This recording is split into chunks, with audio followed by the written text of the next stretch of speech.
कि थोड़ी सी देर का कार्यक्रम है, जो आराम से बैठ करके सुन सके वो सुने। बहुत अच्छा कार्यक्रम अब तक चल रहा है। अभी आपने सम्माननीय बहन जी के द्वारा वो प्रदर्शन देखा, जिसको करने से नौजवान भी कतराते हैं। गले से सरिया मोड़ना हम अपने गुरुकुल के ब्रह्मचारियों के द्वारा तो ये प्रदर्शन देखा करते थे, लेकिन किसी गृहस्थी महिला के द्वारा, और वो भी 55 और 56 वर्ष की आयु के अंदर, ये जीवन में 59 वर्ष के इस राम निवास में भी पहली बार देखा है। बहुत बहुत शुभकामनाएं बहन जी को, बहुत बहुत बधाई है, धन्यवाद है।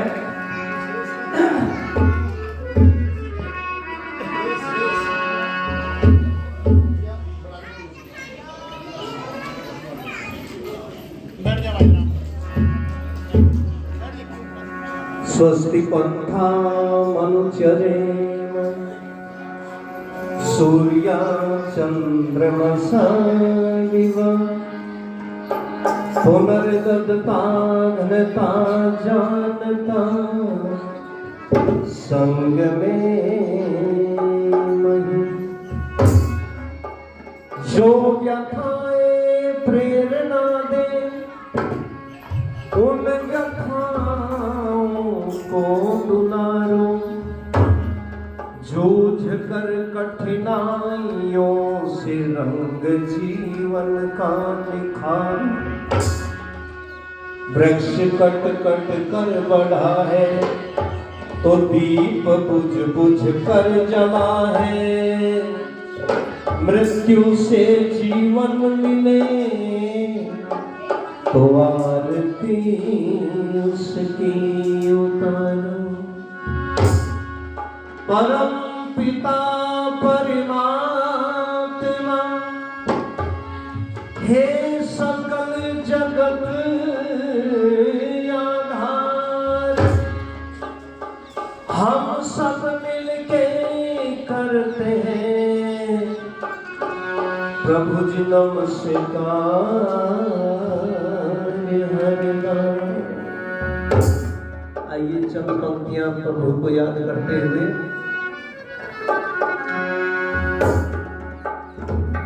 कि तेरा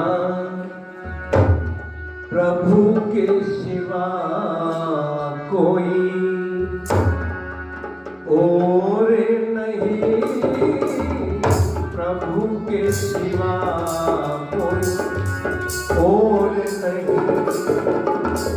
मैं उससे बड़ी कोई थोड़े नहीं, उससे बड़ी कोई थोड़े नहीं। प्रभु के सिवा कोई और नहीं, प्रभु के सिवा।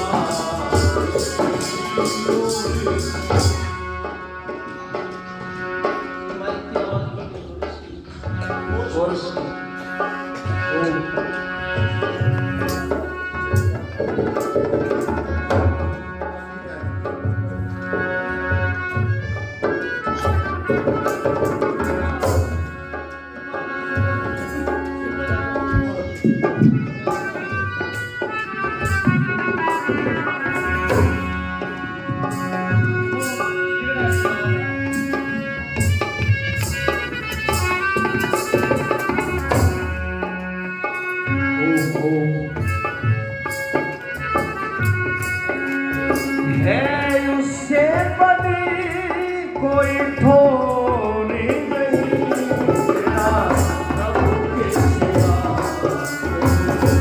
और नहीं, प्रभु के सिवा कोई और नहीं। वही माता पिता, वही बंधु सखा, वही माता पिता, वही बंधु सखा। उससे सुंदर ना जग में कोई दूजा पता, इससे सुंदर ना जग में कोई दूजा पता। वहाँ चलता किसी का जोड़े नहीं तेरा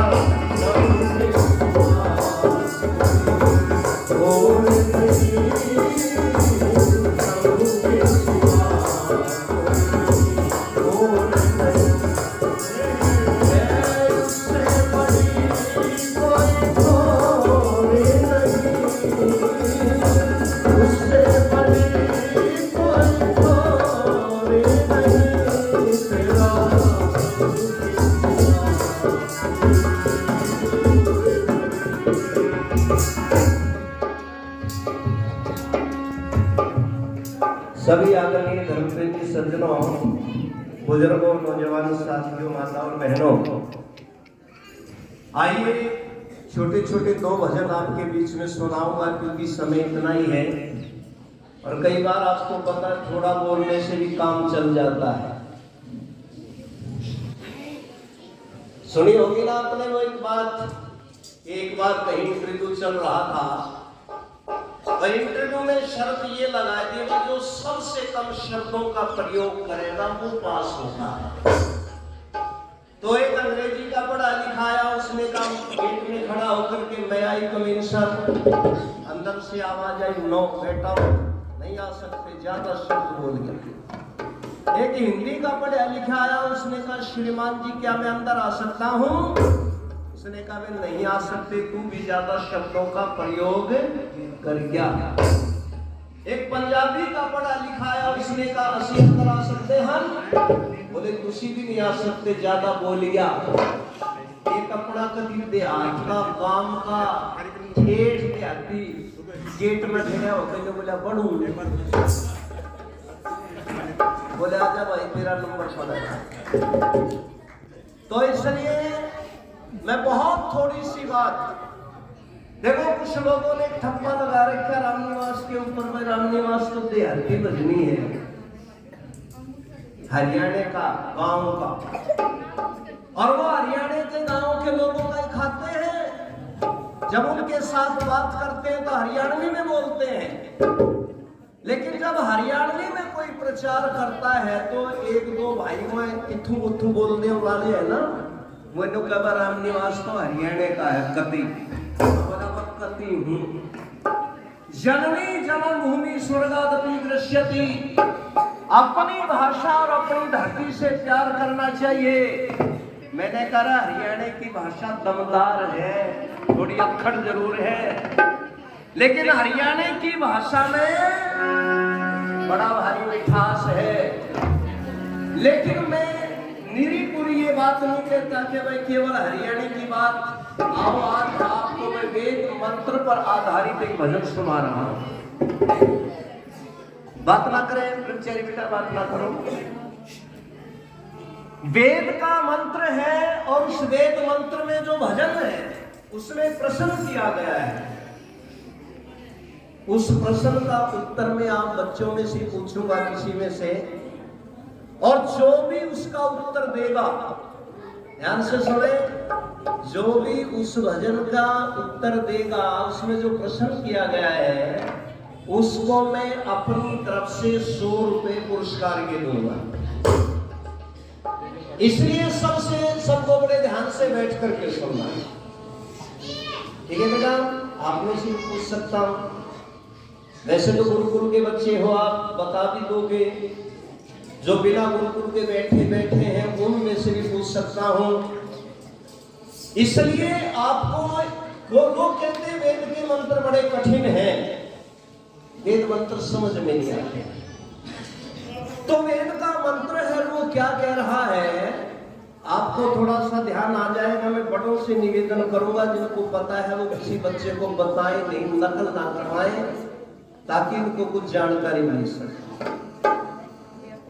और वेद का मंत्र है द्वा स्वर्णा संयोजा सखाए समानम वृक्षम परिशस्व जाते। ये वेद का मंत्र क्या कह रहा है? ये वेद का मंत्र कहता है एक वृक्ष है, क्या है बेटा, सुनो ध्यान से।